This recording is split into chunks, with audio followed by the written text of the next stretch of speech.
Okay, I think everyone is waiting now. So this is exciting. It's Naka. Okay.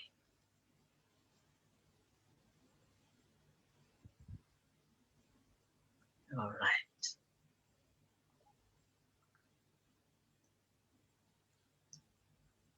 Okay, so vinakavalevu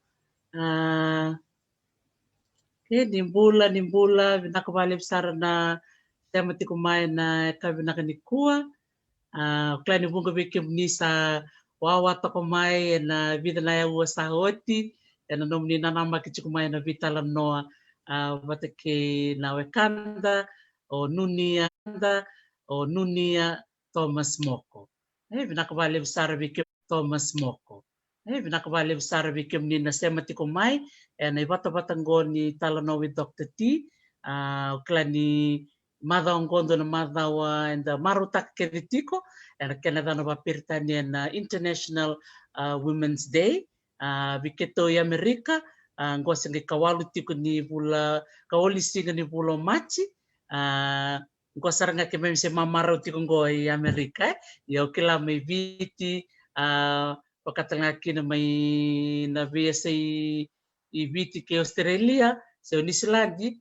Ni sa maro takawa chimbeka na singa na no iya vavini vinakasarani vakalevike muni vakavini vinakatalenga ve mereseni ni undamu ena nona me tekvuna na Veitalanoa ina madongo ena singa na no vavini vinakasar chiko vakalevike koya Kevaka varong tikmengo ko batkertono na matapu pale mainlandi keto sa vaka bula tukani vike muni mereseni ni undamu and sinabina kaniko bambul talchunga bikim do kena mai viro bakambul talchunga kena yanu mai Ono-i-Lau ia le signikuwa do talchunga na noto bulangi bulangi to kei bulangi to kai and sinabina kanikuwa na ngoni Marama and sarva turangora Nunia Thomas Moko okoe director tiko ni songo kilele mai viti na Mareqeti Viti sena dana vaka Peritania na Nature Fiji. Ia rongo talchung bekanga ni o Nunia Vasu talchung bekanga ni Ono-i-Lau. Re sa norto dangi bek mai Ono-i-Lau na madongo ena kena ngonongo re sa nandau maka menda sana vakambula sara ve Nunia. Bulu vinaka Nunia. Isa bulu vinaka tau meu pamadal takionga au dapatok mana toko bunilake ena matanggali o nakumbuti ena vanu vatukaloko nanongu manumanu na vuanre nangu kau na makita na nangu koro on Drauniivi ena yasano ra au ngone Vasu i matokana i Ono-i-Lau au ndondomo i Nasegai Kadavu. Saya Vinaka.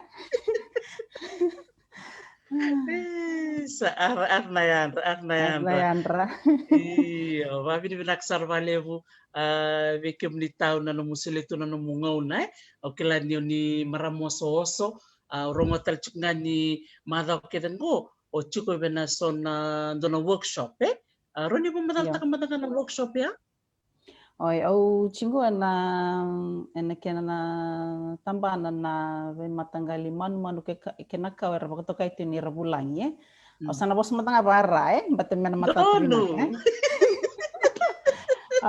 o sana selena vivandoni bos bara So I'm here at a workshop that's looking at invasive alien species. These are plants and animals that have been introduced to Fiji, and they have started to cause problems for some of our special plants and animals. They have invaded our river systems, they have invaded our forests, and they're causing problems that that are affecting our natural species. So I'm very fortunate that early on in my career, I was trained in the field of invasive alien species and also local species for me to better understand how they can relate to each other and what we as human beings can do to address this issue. It's a very important subject being supported by UNDP, and it's a project that is being implemented by the Biosecurity Authority of Fiji. So, wow, that's a very important role that you do play in Fiji, representing your organization, Mareqeti Viti, and it's quite an amazing task that you do to also cover the whole of Fiji. Is that right? Yes, yes. Nah. In Fiji, we have some special plants and animals that are found only in Fiji and nowhere else in the world.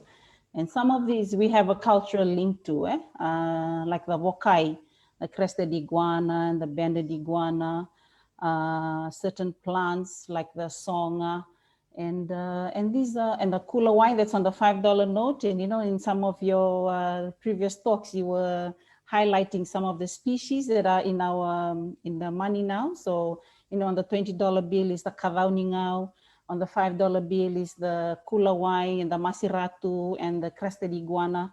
On the $2 coin is the peregrine falcon. So these are all special animals and plants that are found only in Fiji and nowhere else in the world. And really, we as Fijians have a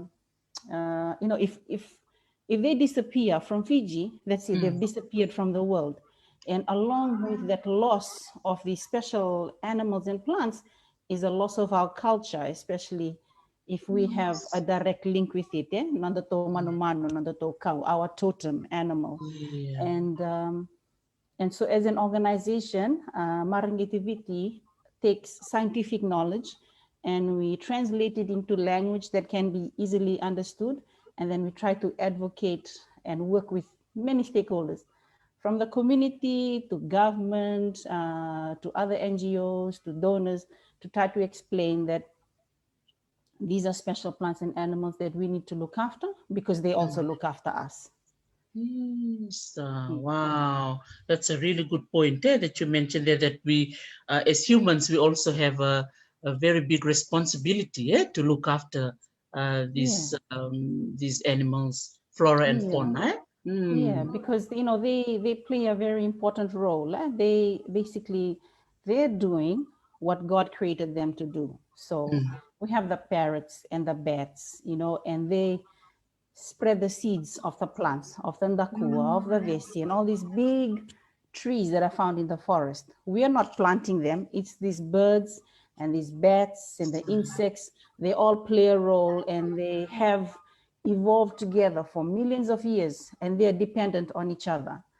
We human beings have the intelligence to be able to make a change, and it could be positive, or we could make a change that is negative and would affect these plants and animals. So I think that we as human beings have a huge responsibility, and especially as Fijians, we have a huge responsibility to make sure that these plants and animals can continue to survive, and that they're there for our future generations to be able to interact with also. Yes. Wow.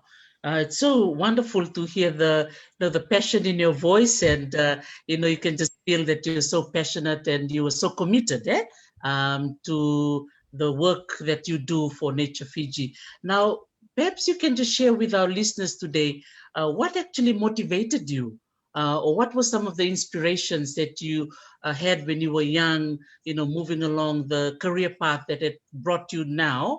What actually helped you along the way?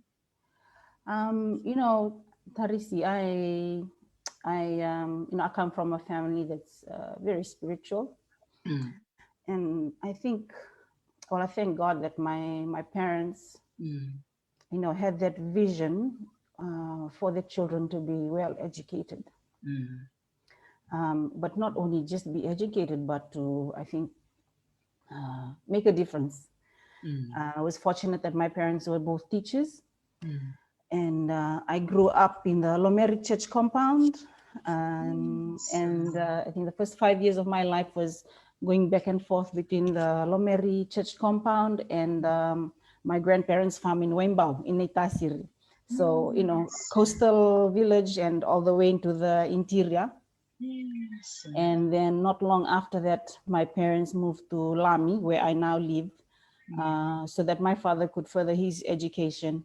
And living in Lami for the past, many years, we attended Holy Trinity Anglican School, and then I attended St. Joseph Secondary School, and I live in Lami Parish, the Parish of the Immaculate Conception, and I live in a very close-knit faith community, and our patron saint is Saint Francis of Assisi, who is the patron saint for ecology. So I really feel that it was God's will and intervention that has led me to where I am, because when I was in uni, I wanted to do art, and I wanted to follow my father's footsteps, do literature. But my parents had said to me back in high school, don't do that, just do science, because you have a natural affinity for science. And my father had promised me, he said, just take science, and if you still want to do art, in order to be a lawyer too, if you still want to do lawyer after this, then I'll pay for you to go to law school. So I took science in high school. When it came to university, and I told my dad, I want to do literature, I want to do something with the arts. And my father said, no, just apply for science again. If you still want to do art later, I'll pay for it. And so you're dead, eh? yeah, and I got a scholarship with the, with the then Fijian Affairs Board, doing foundation in pure science. And then at degree level, I had applied for a biology and chemistry major, but my grades are not good enough to get into biology and chemistry major. And I was offered an environmental science, to be put into the environmental science program. And that was where my life changed for me, taking the environmental science program with a biology emphasis, because then I think for me, I finally realized my calling. I enjoyed the geography courses, going out, my first real true experience of going into the interior and seeing the big rivers up in Naivudini village, and really just learning from my professors who are passionate too about the work that they do in conservation biology, in Pacific Island biogeography, and learning about the different plants and animals and where they occur in the world and why they are there, and just understanding how all this has come to be. And I think, and I was really fortunate that after that I got a scholarship to do my master's. I was not a straight A student, but I didn't really know what I wanted. And I think, again, it's like I said, I'm fortunate to have come from a family where my parents offered our lives on a daily basis through our rosary and just praying for God's will in our lives. And I think I'm grateful that I was obedient to my parents and that I was able to be led on a path that has led me to where I am today. It's always so empowering to actually see your pictures that you post on social media, all your adventures, and you can just see fun and education, all of that, intertwined. Yeah. And when we're watching from afar, we can see that you're really enjoying it. And I also noticed you also work with other younger maybe younger girls and boys who work with you. How have you seen your own role in empowering this up and coming, maybe environmentalists in the role that you play for Mareqeti Viti? I think I inherited some of my parents' vision in terms of empowering younger people. Because they were teachers, and so I think for their own children, we are naturally teachers too. But we have our own levels of patience. But I try to give other young people the same opportunity that I got. I didn't see my own potential; others saw it, and and they believed in my capacity to do things even before I believed it myself. And I think it's because of my dad always saying, you know, when we would go and wash the dishes, he'll tell us, wash the dishes with a smile. You know, when you're given a task to do it with a smile. Just do it and give it your best shot. You know, when we were going to have exams, he didn't say good luck. He said all the best, because there's a difference between just having luck, but doing the best that you can, giving it 100%, and then what you've got out of that is the best that you've got. And I think all those little things, maybe some others saw a potential in me, and so they recommended me for scholarships. And I wouldn't have gotten to where I am if it hadn't been for those mentors who took the time to listen to me and to answer my questions and to see my potential and try to see where they could put me so that I could grow. And that is the same type of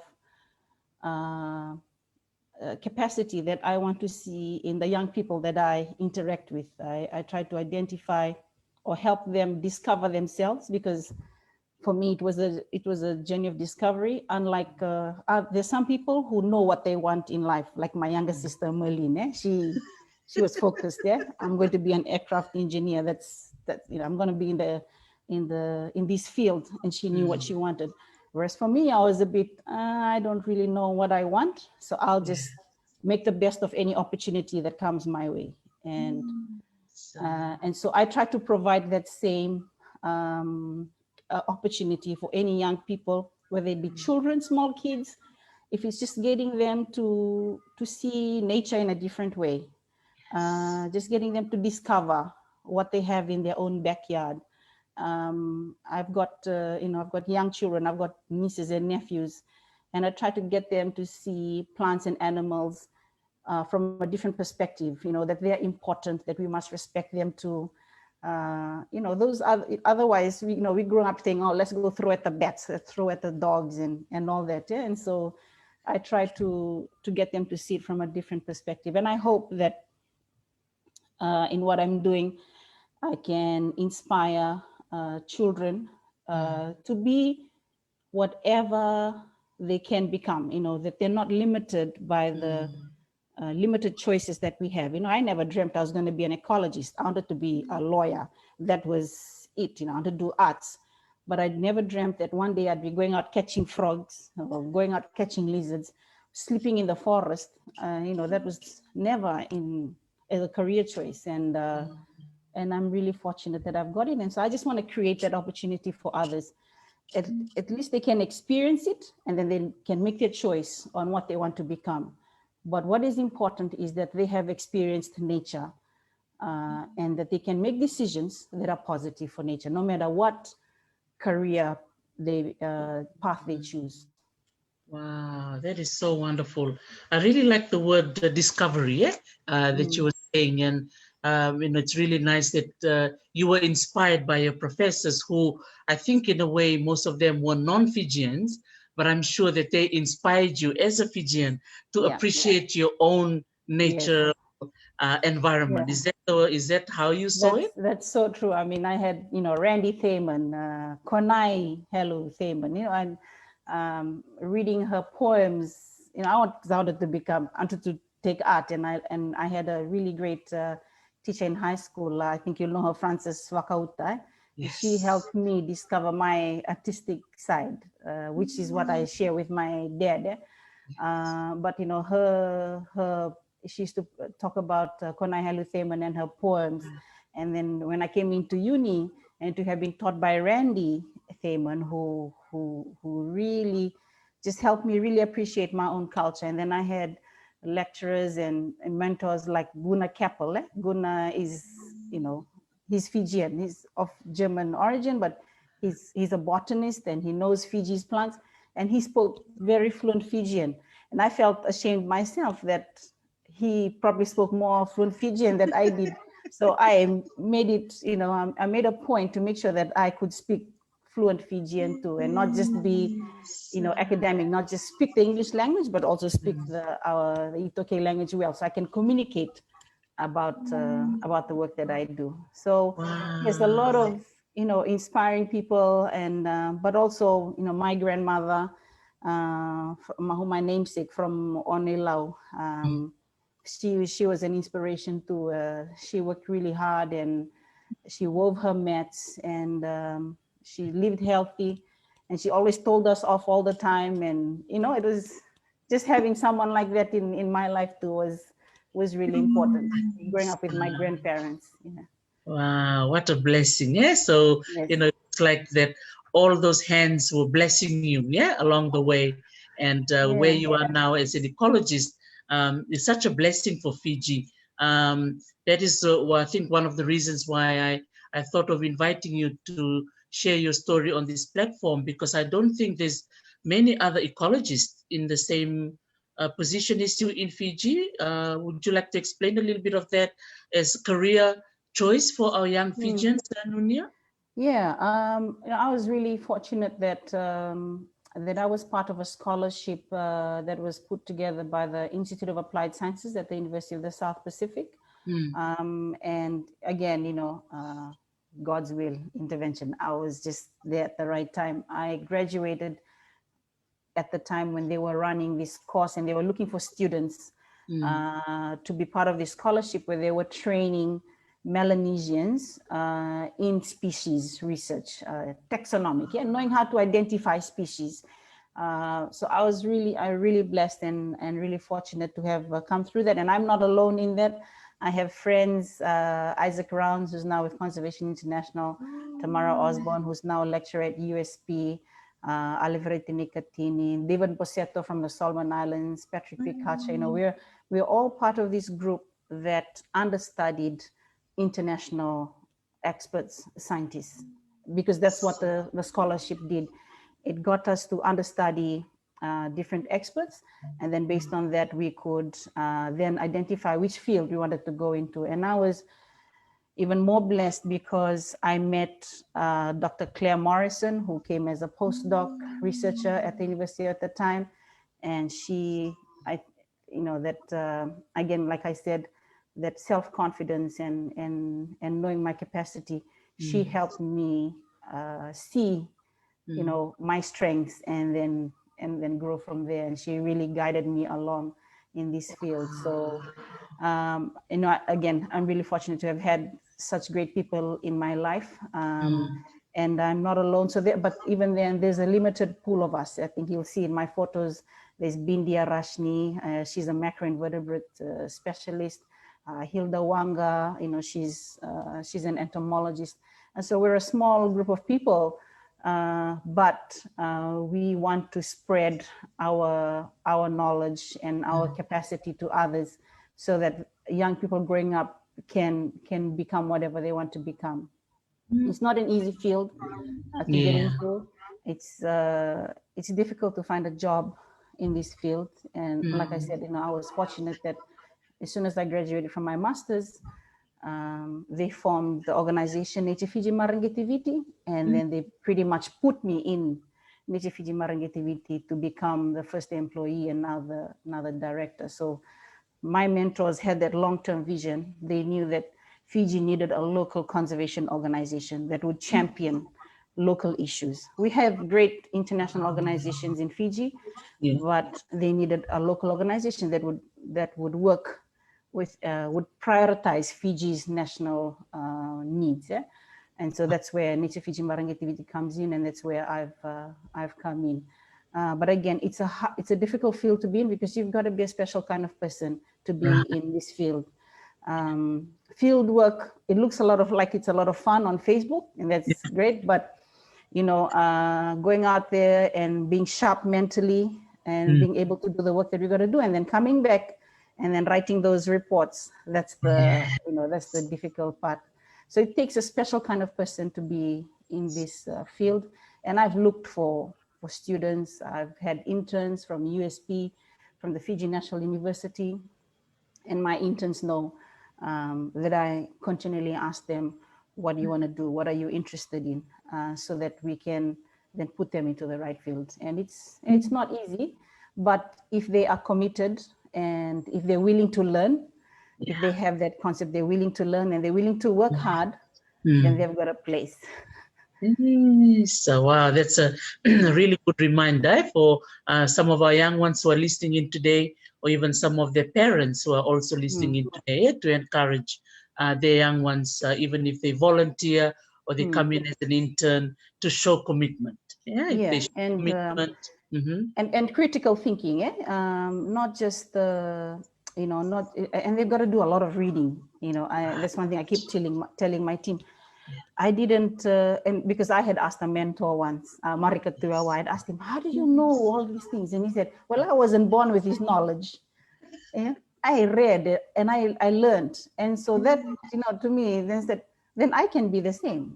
If he can do that, then I can be the same. So I do a lot of reading. I talk to different people. I ask for advice, and I'm not afraid to be wrong. I ask questions, because my father always said there's no such thing as a stupid question. There's only the stupid person that didn't ask the question. This is my father talking like that. But I think, those little things just help me. And for me, that's what I look for in my interns and in people that I want to have on my team.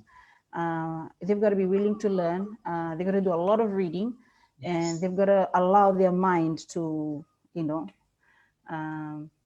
and to make critical, and to think critically, to think about what they're reading about and how it applies in different situations. Because I like working for Nature Fiji because for Mareqeti Viti, because we have different situations, and then when we hit a blockage, we go, okay, how do we go around that?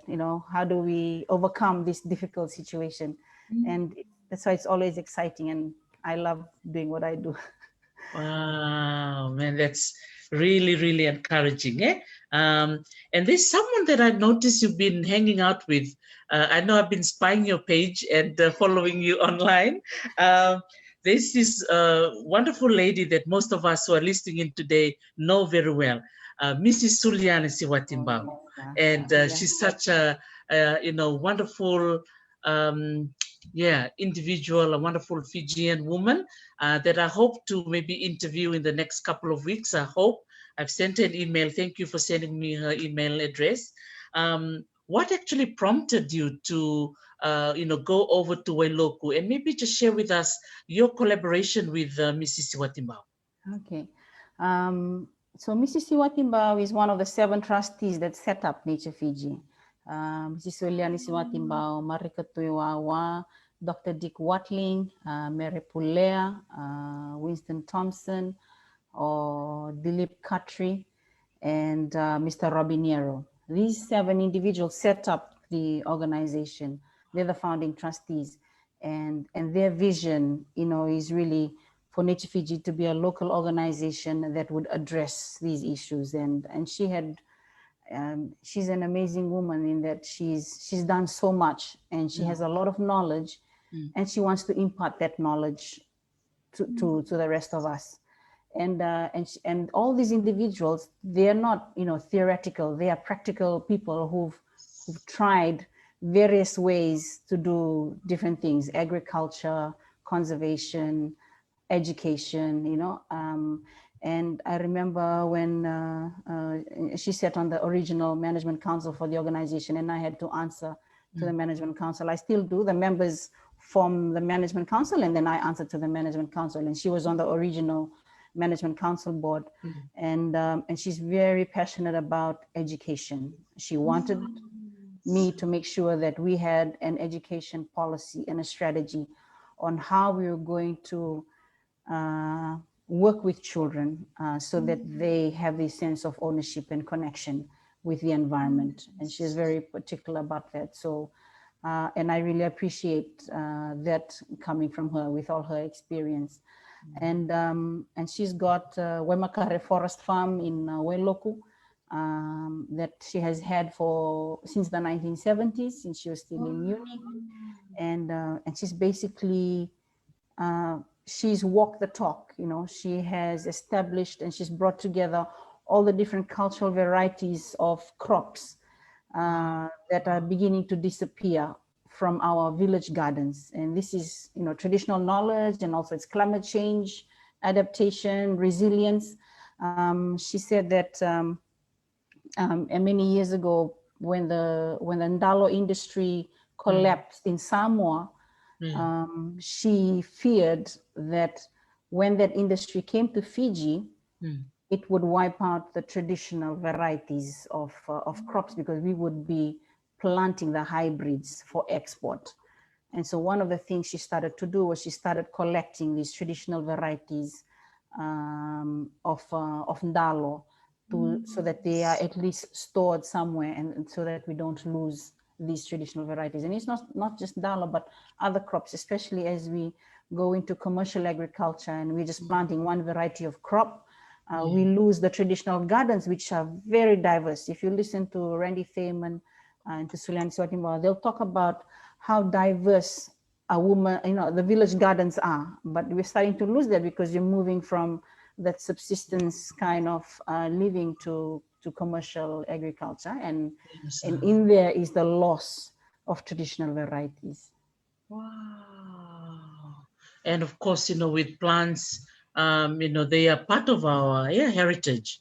And yes. I think it's very important that the role that Suliana Siwatimbao, in trying to impart that knowledge. Yes. She's one of a kind. And I think since we're celebrating International Women's Day, it's really nice to acknowledge our women. And she's one of those who is not someone that tries to hold on to any information. She's the opposite, right? Yes, she wants to share it with everybody. She shares it, and we started in May last year, Nature Fiji, Mareqeti Viti, Veitalanoa treks, and Veimataqali Forest Farm. We started running the tours together, and this is really to keep her vision alive of making sure that we're imparting that knowledge. And and we really want to do it with our children here in Fiji, not just the tourists, but we really want to do it with local children. And so always we're trying to figure out how can we engage and re-engage children so that they're outside discovering nature. They're in the drains like we used to be. We used to be in the drain catching the fish and all. Now we don't let them do it because there's so much pollution and rubbish going into the drain. So then if you're not doing it, then where's the safe space that they can do that? And for us, Veimataqali is one of the safe spaces where they can go out and they can just really reconnect with nature and learn about what we have. Medicinal plants, first aid things that we used to use when we got a small cut. Yes. I think we're really beginning to lose that connection with nature, because Band-Aid is so easily available, Dettol and all that. Not saying that they are bad, but it's just the experience of being with nature. I remember. I remember growing up too, with my mom. I live in Zolisuva, which is just across from Wailoku, just on the other side of the hill. And I remember growing up, our house, my mom always plant all the herbs, the bote koro, all those Veiuqeti, and she even planted na wunika vika, na wunivauleka. So every plant she planted had a medicinal use. And so I used to remember when somebody has a vika, we'll go and get the latandamu, or when somebody has something wrong. So at the outside of the house was just like a chemist for us. Pharmacy, pharmacy. So I just thought it was normal.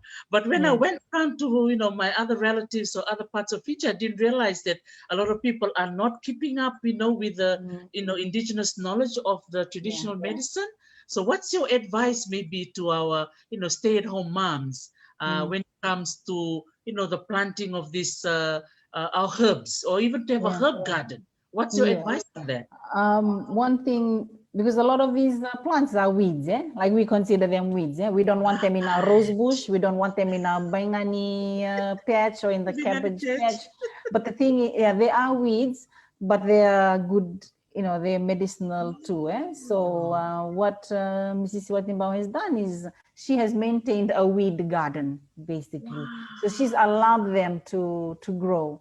And it's really been inspiring, because we'd have guests come, and a lot of them are mothers, and and Fijian mothers, Itoke mothers, And then when we'd be talking about this medicinal plant and that, and they go, oh yes, I remember when I was young, I used to do this. And then now, you know, like for some of them, their mom has passed away. Yeah. And so they're trying to recall what medicine it was that their mother used to give to them so that they could give to their children, but they can't remember because again, they've lost that knowledge. Yeah?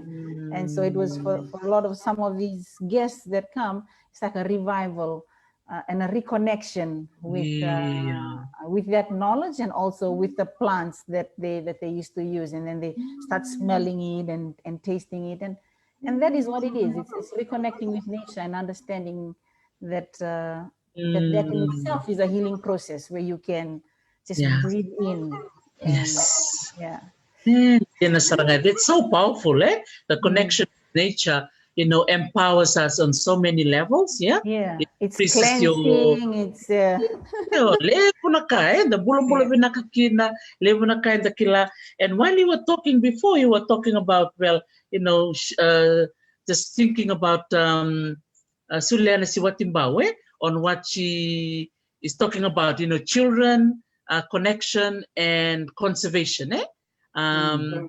Those are the three. I call it the 3 C's. Eh? Really nice. Children, connection with nature, and conservation. And I recall Nunia, one of my sister-in-laws, she's an early childhood ECE lecturer at the University of the South Pacific, Charlotte Rokotongalevu. And I remember she came over to the US in Nebraska, where in Nebraska, in the USA, they're trying to get children to go back to nature, which was like a nature-based kindergarten. And I know Ufemia Maitonga, one of my in-laws as well, and Mera Soba that I will be talking to on Saturday, all from early childhood education. Eh? And it's really nice to see these ECE leaders in their field trying to bring nature, you know, into the classroom. What are your thoughts about that? Yeah, that's you know, there's a study that's been done in Canada, and I learned this from a local organization there, Nature Canada. You know, where they showed that if a human being does not have any interaction with nature between birth and the time that they're 12 years old, they will never have that connection with nature. And this was a real concern for them because, you know, they're more and more, their children are growing up in concrete jungles, you know, and it's just television, urban concrete, and really no interaction with nature. And and they called it the nature deficiency syndrome because they start acting up because they're not having this interaction with nature. And I think that that's you know, that's really important. There's Multiple Intelligence School by Robin Taylor here, that's run by Robin Taylor and the directors of the school, and you know, and their concept of really just getting the children to touch and feel and learn in that way, rather than just going straight into alphabet, rather than learning the ABCs, just learning in the way that we learned, because I didn't learn the ABC until I was in kindergarten or class 1. Before that, it was just running around. And I think that that's what made us who we are today, is because we had that opportunity to just run around in the backyard and be connecting with nature in the various ways that we did. And I really think that that's important, that and not only that, but the stories. I think by nature we are a society that listens to stories, and then as we listen to the story, it allows our imagination to grow. And so, you know, all those other forms of development, and we're limited, I think, sometimes in a way by formal education, because it doesn't allow us, or it doesn't promote the informal education that our parents grew up with. I mean, my mom talks about growing up in Ono-i-Lau, and you know, and part of their learning was how to weave a mat, how to make a sara, and all the little things that help them, you know, teach them the basics of life. Whereas, you know, for us, it was very much academia and excelling academically. And I really think that however we teach our children, we should be teaching them to learn to survive in this world. Okay, teach them the basics of the formal education, but they should also learn how to interact with others and all the old things that we learned about etiquette, manners, behavior, the Itoke language and the culture and all that, and just going out and learning. There's that joke, I think the joke about this, do talno takichiko, where le degree mau ko le chemistry, and then he went with his father fishing and he didn't know how to swim. And then he was falling in he fell into the water, and then the father said, "Oh, you jangan ilbuli ng kalonggalogy, yung na biology, na geology, what kind of geography." It was simple things, and I feel like sometimes we forget that that's important in the development of our children, and so we need to give them time to play outside and to experience nature. And in Fiji, we're fortunate because a lot of the special plants and animals that are found in Fiji are just in our own backyard. The Maizomela, Naremba, the goshawk, and all these other special plants and animals. And we're trying to start up a program called What's in Your Backyard, just to get kids out so they can look at the mboto, karokaro, the manibusi, and they just know that these are animals that were brought in from South America or from India or from different parts of the world, and then knowing what are the special species. But even then, it's just the interaction and knowing what animals are there. So I really think, I had great teachers. My parents were amazing teachers, committed to, to their vocation. It was a vocation for my parents. And I really think that we need those kind of teachers who are committed to their children learning and being critical thinkers. Wow, that's so good. And when you're talking about, the children, I remember in the case of Namosi with my sister-in-law who was teaching for ECE and bringing in the nature kindergarten. She often take the children over down to the river.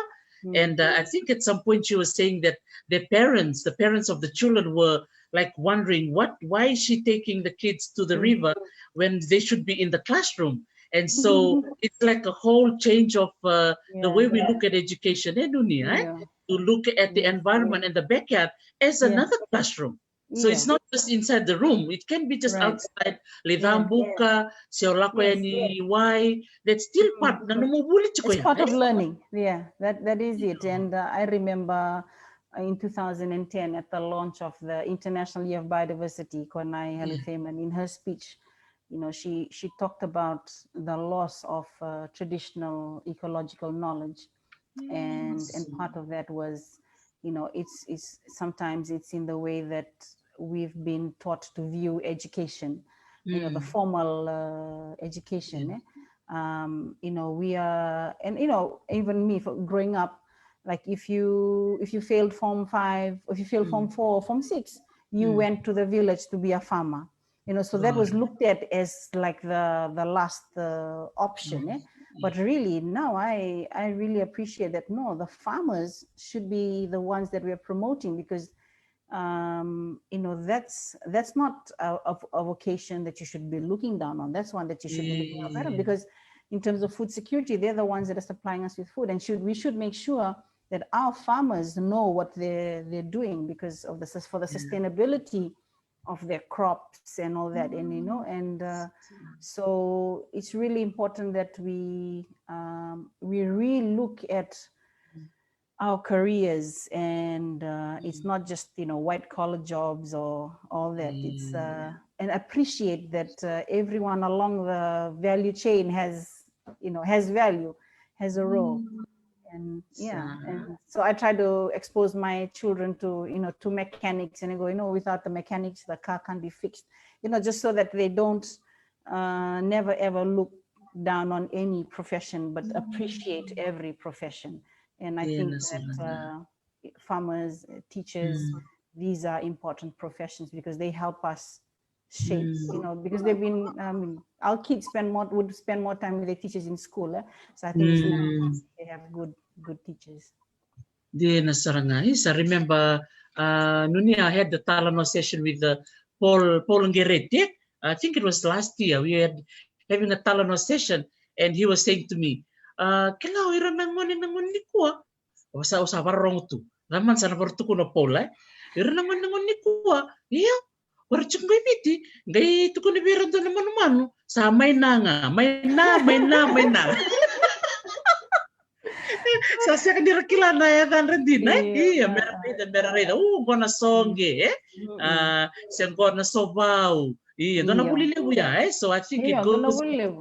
I mean, even for me, I didn't know all these things. And I think that's part of the reason I love what I do, because I'm kind of rediscovering the inner child that did not learn it, you know.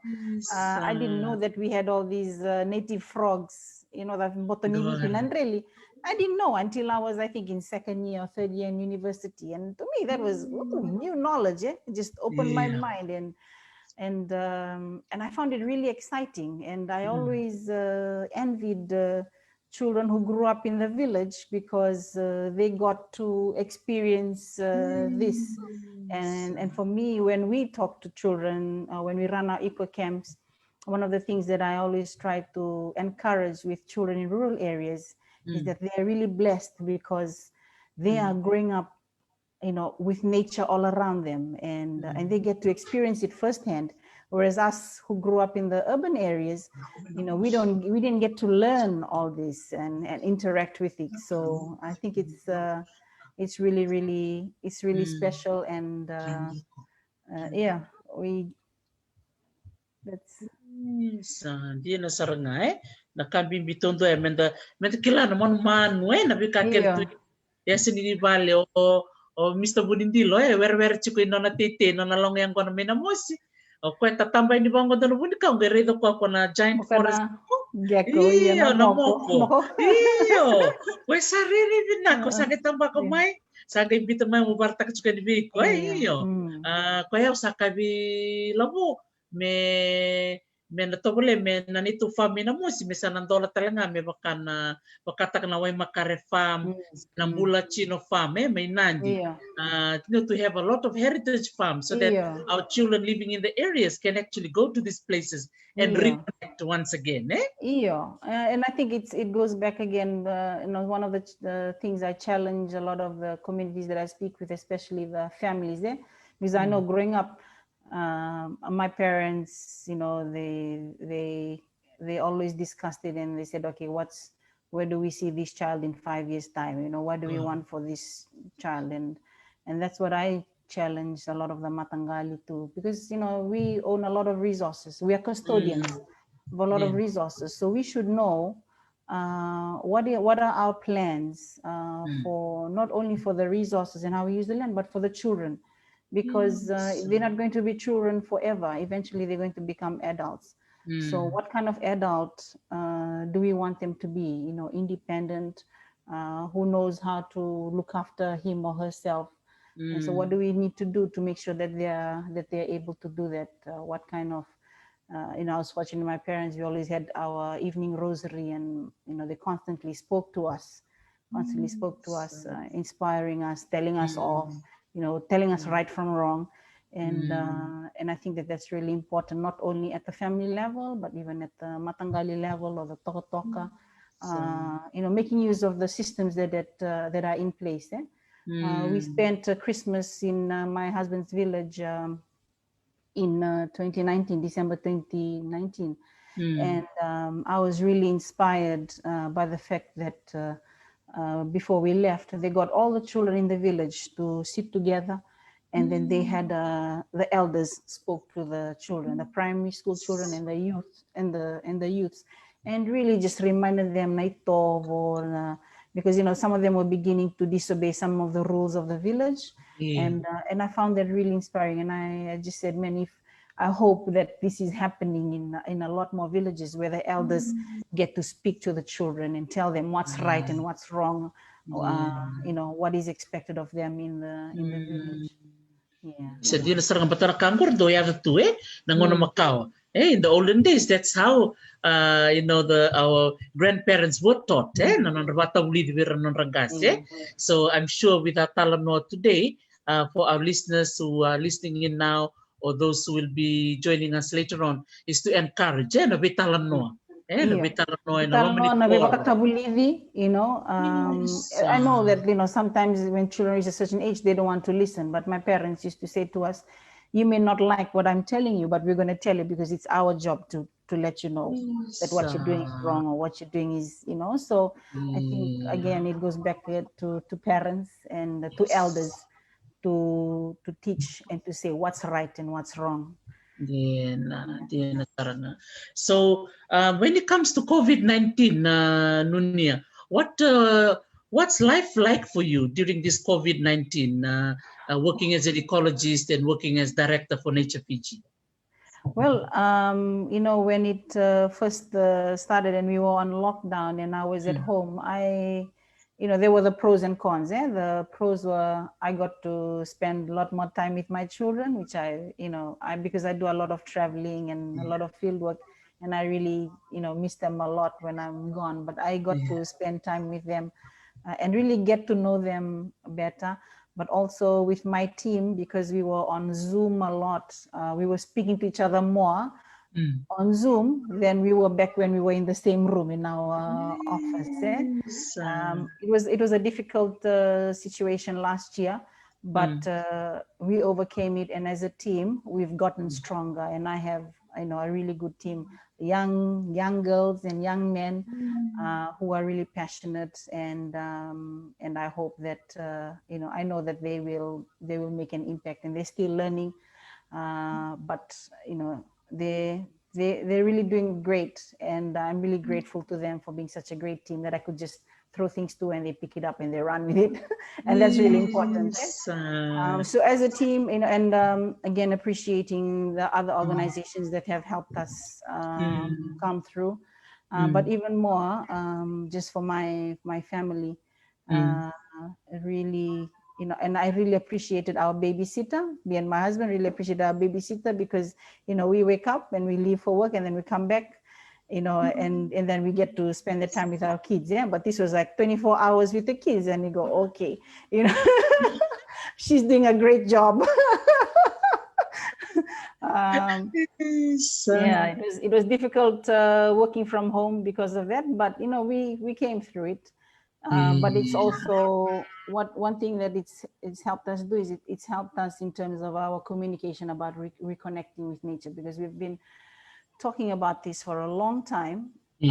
But I think that after COVID, it finally the message finally hit home for a lot of people, and just realizing that it's time to reconnect with nature, to appreciate nature better. So I'm really grateful to the supporters of Nature Fiji, Mareqeti Viti, who've come on board and helped us secure funds, but also our members who continue to come in and join us on our exciting trips. So I think, you know, in a way, the situation has helped me personally just begin to appreciate all the other aspects of life, not just my work life. It helped me step back a bit and spend more time with my children, which is what I really wanted to do, and I'm grateful that I could do it. So wow, Nunia, and I think you also mentioned about you know, you've got your master's degree that you've got. What's the future like for Nunia Moko? Is a PhD an option for you, or what is around the corner? Well, you know, I keep going on and off thinking about a PhD. I'd love to have it, simply because there's a scientific question that I'd like to answer. And every time I discover something new, I go, ooh, that make a good PhD question, you know. You know, and the question is whether it's going to be my PhD or someone else's PhD. But that's a really good question. I'd like to know, you know, what would happen there. I don't know. I've thought on and off about PhDs. I've spoken to so many people. Like I said, I keep consulting. I keep asking different people. You know, if the opportunity comes and there's a really good question to answer, then I think I'd take it up. But I'll see how it goes. And I'm really fortunate that my husband is very supportive. And you know, and he's, you know, running his own media production company. He's also independent in a way that between us, yeah, we can sort something out. So we'll see how it goes, because it's not just me doing the PhD, it'll be the whole family, you know. It's a big decision. Absolutely. It's a big decision. Yeah. But I And I'm like sure him being from Kadavu, I'm sure there's no question about that. yeah, and Nature Fiji Mareqeti Viti is a special organization too. I love being where I am, and always a young team, and always many questions to be answered. But you know, we'll see how it goes. Yeah. Yes, no, that's wonderful, and I have to speak on behalf of more than 100 people, devices that are watching us tonight. Just saying bula to everybody, vinakava levu, everyone from around the world, from around Fiji. Gifni, Dwayne, Atong, they're logging in from Vanuatu, and they're saying Oi, hi bula. Dwayne. Bula Dwayne, Api Kursinga, and there's Merlin, of course, Hi your Mel. sister, yeah, giving wonderful support, and I think a few of your sisters as well, or cousins, all saying their Okay. Bulavinaka to use. Antonio Lolo Bulavinaka Vasuvata. Oi, So I think you Vasvata, got Vasu. Ono-i-Lau, Yeah, Naka. gardening. Vinaka. So that's so good. And I remember too when coming closer to the end of our Talanoa today, you mentioned about those endemic manumanu, na bokai, na kulawai, na kadauningau, and also for the plants, na songa. Do talanga berto na masiratu, Yeah. So what's your advice? Because there's a lot of our comrades from Fiji listening in. Lebu beira rasema tale tu na non randu koro na non randu sana na dhamma da no baka sala bi ke mami na buku ni kenra maroroi se tango maki na non da be manumanu ke na non da be kau blata ni ikwatu kune liu ya da ngone sa lebu ngabi ke da re ngana kuli se manumanu ator ngana vatu da birikira lo bir manumanu buka lo bir ka ke well, how can you suggest certain practical ways? Maybe so man na non da rai. Maybe sau na kanya na kabe na nonda be koro se na nonda be tiko. Ndona ka kito sari, like a lot of these plants and animals, they are forest based. Yeah, they live in the forest. And the forest token ni vakawati. So with the matangali, make decisions on how that forest is looked after. And there's a committee called the Protected Areas Committee. Some scientists, government, we're all in this committee. We, between us and other scientists and through research, have identified special places in Fiji that should be protected because they have special plants and animals, and also because as long as these forests are protected, we can continue to have water in the river. We can continue to have the good climate that we have. But the sad thing is that a lot of these special places are now being cleared, particularly for agriculture, with the spread of the rise in the good price in the yangon, right? And a lot of these forests are being cleared, and so what we're doing is we are fragmenting the spaces that these plants and animals need to live in. And my advice would be, and to seek advice from others about where are these special places on our Matangali land, and what can we do to protect it or to ensure that it's kept safe, because there's certain places they just need to be kept, and then we can live on all the other spaces. And if you combine what is currently in the forest reserve or in the nature reserve, it's a very small percentage of Fiji's landmass. So, and a lot, and then we need to learn about, I think yangwana is a good source of income, but we need to plant it properly, the right way. I think there's a big misconception that you need to clear virgin forest to plant yangwana because then that's the best yangwana. But there are agricultural scientists who say, Senga, you can plant it close to your home, You can do some agroforestry methods. There's certain way that you can plant it so that you still get the good quality yangona. You don't have to cut down the trees in the forest. And because as we're cutting down the trees in the forest, we are removing the habitat of these special plants and animals. For example, you know, if it's a kadavu and it burrows in the soil to lay its eggs, by cutting down more forest, we are bringing the pusiniwe cow and the rats and the pigs closer to where they are, and so they can kill those special animals as they're nesting.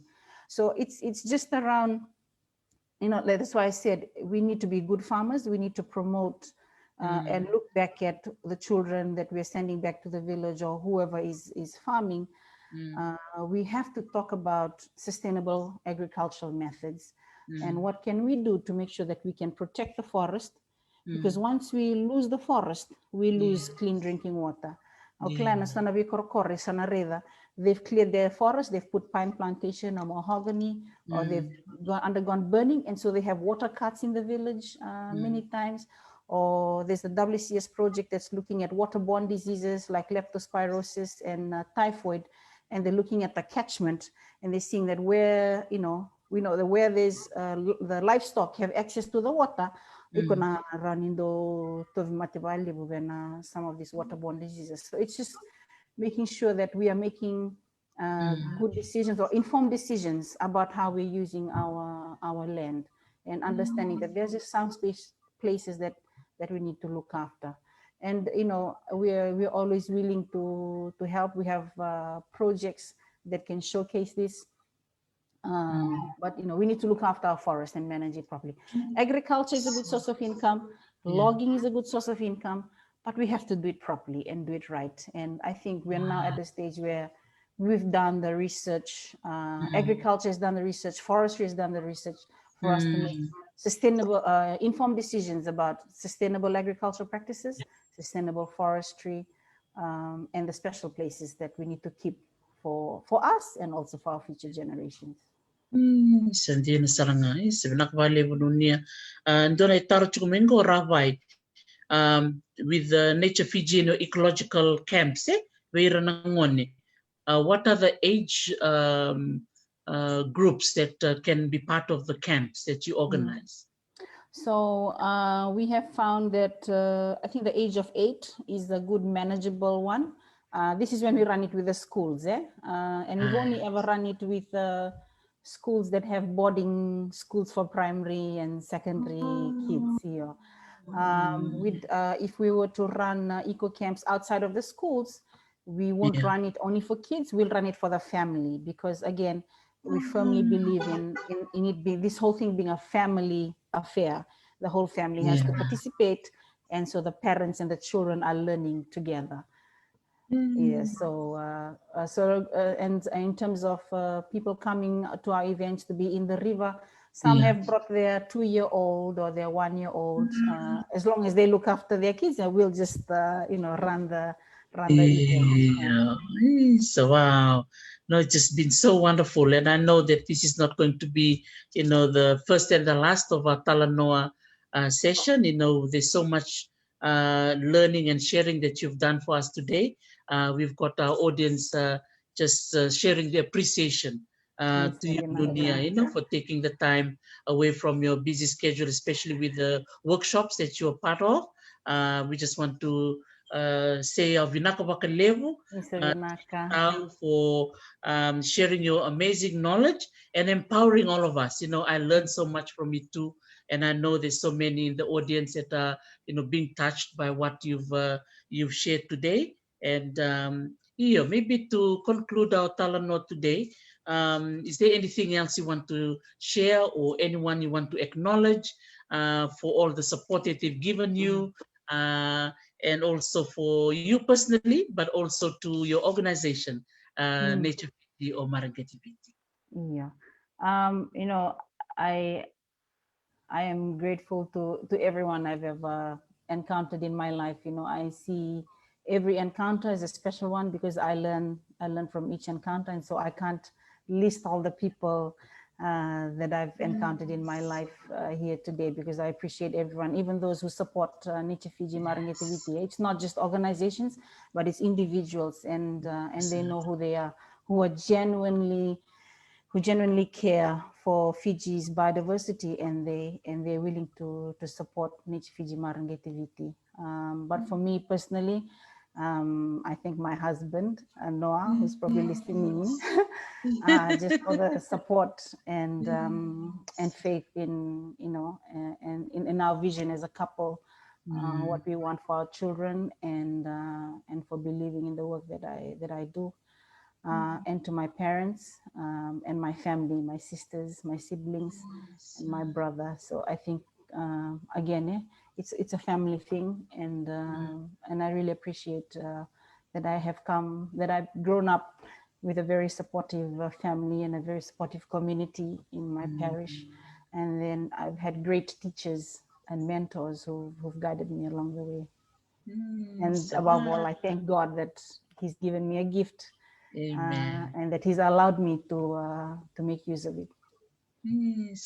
That's so wonderful, and for you acknowledging everybody, and I can see Mr. Nunia Moko sending some love hearts and a beautiful smile. So so thank you for supporting this wonderful woman here, Noah. So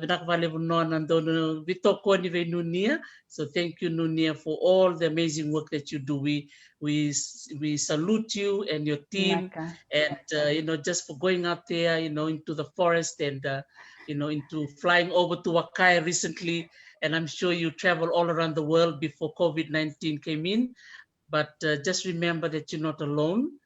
We are here, supporting the work that you do. And since we are celebrating International Women's Day, just to conclude our talanoa today, any advice or any comments or supportive words that you want to give to our young girls, who want to follow your path, particularly that this field that you're in must be quite male dominated as well, but I know there's a lot of women coming into this field. What can be something you want to say?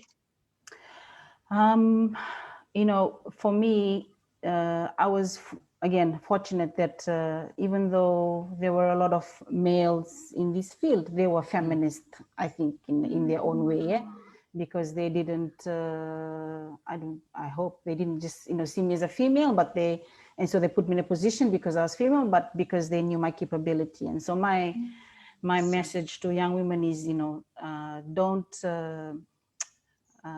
be in it because you're a woman, but be in it because it's something that you're interested in, and go on merit, that your capacity to be able to do it, and don't just settle for being in a position because you were the woman to be in that, you were a woman, they needed a woman in that position, and so they put you in there. I don't think we should be settling for that. And I'm grateful that I had mentors who didn't see that gender was not an issue. I was treated just like any other person, going hiking and carrying my own bag into the forest, doing all my reading simply because I was interested, and not because I'm a woman, and I think that's very important. But again, my father, when we were in high school, he set his 3 daughters down, and he said to us, I don't believe anything such as a boyfriend or anything like that. If you want to bring a boy home, you better bring home 7 tambua. And, that's how much I value you as my daughter. I want 7 tambua here. And, in doing that, my father, in a way, helped us with dignity, and knowing that we were valued. And and my message is to fathers out there is, teach your daughters to value themselves, and show that to my parents did that for us, and for young girls, value your worth. And for me, being a Catholic, Mother Mary is the woman, epitome of a woman, of a mother, and praying and asking her for guidance is really important to me, and for her prayers. And and that's my message is, girls can do anything, and the world is your oyster. Yes, wow, that is wonderful. I think it's a lovely way to end our Talanoa today. I wanted to go for another 2 hours. It is so beautiful talking with you, Nunia. So all the very best to you and your team Thank you. at Mareqeti Viti, Nature Fiji, and also big vinakavakalevu to your family, to the Moko family, the Thomas family, and not forgetting your amazing house girl that you're able to acknowledge because of COVID-19. I'm just so, grateful for, our women, who Yeah. come in from the different communities to come and help those of us who Yeah. work Monday to Friday. So I want to Yeah. give a shout out to all of them for All their right. wonderful support for Yes. all of us so that we can be able to do our Yeah. work. Okay? Except in Coletta. Oh, Yeah. vinakabaliw Coletta. So just want to Except. say bula to Yeah. Coletta and vinakabakaliw from all of us. Yeah. Yes. Inaka. Thank you. Thank Vinakabaliw you, tao. Inaka, Mother. Yeah, Naka, Madamanda. Yes, thank you so much to all our listeners. Thank you for connecting in from different parts of the world, from New Zealand, from the United States, all around Fiji, the UK, they're also logging in from England, wow, and Europe. Vavini Vinaksaran Valevi Kimni Todoko, Vinakavalevu Merle, thank you for supporting your sister. And introducing us many years ago. That's right. Yes. Yes. Nakavale, Naka Yeah. for being you, Merle, and all the best too for her studies, because I know she's doing her masters as well. Yeah. So looks like the Thomas family, they're really into the wool, and thanks to your mom and dad, Yes. for such a wonderful role models for all of you. Yeah. Vinakavakalevu tau. Inaka. Navalevu. Naka, Mother. Mother.